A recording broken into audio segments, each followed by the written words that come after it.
যে সময় ক্লাস 9-এ পড়ে ওরে এই সময় আমি বিয়া করছি। ওই সময় ওর বাপ মা আমার হাত পা ধরছে, ওর মেধা বলো লেখাপড়া করাও।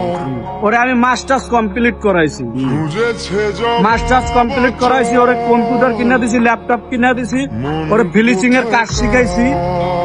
আমার পোলার বয়স 9 বছর, আর ও লাখ লাখ টাকা কামাই করে না।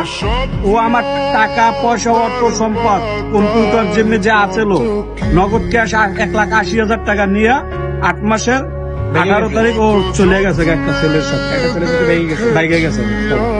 এখন ওই ছেলে দেখা যাইতেছে ছেলে দিবেন আপনাকে, ও বলতে আছে যে আমার ছেলে তোমারে দিব না। আমি কে দেবো না, ঠিক আছে কাল ছেলে যাইব। ছেলের সাথে দেখা করায় না আমার এই 2 মিনিট ধরে। আমি পরে মামলা দিছি, আর আমারে ঠেরেক দেয়। ঠেরেক দেয় কি তোমার নামে এ মামলা করবো, ও মামলা করবো, তুমি আমার নাম মামলা টামলা করবো না। এখন আমার ও দেখা যাচ্ছে আমার না বললে চলে গেছে, আমার মামলা দিতে হইব না, আমি তো আমার বিপদে ফেলাই বসছেন একটা। আমি মামলা দিছি, ঠিক আছে আমি কোর্টেও যাবো না, তুই মামলা উড়ে আমার ওটা দিয়া ঠেরেক দেয়, খালি ঠেরেক দেয় একের পরে এক। এর জন্য আমি বলছি তুই যা করতে পারস তুই কর। আমি তো মরে গেছি গা, আমার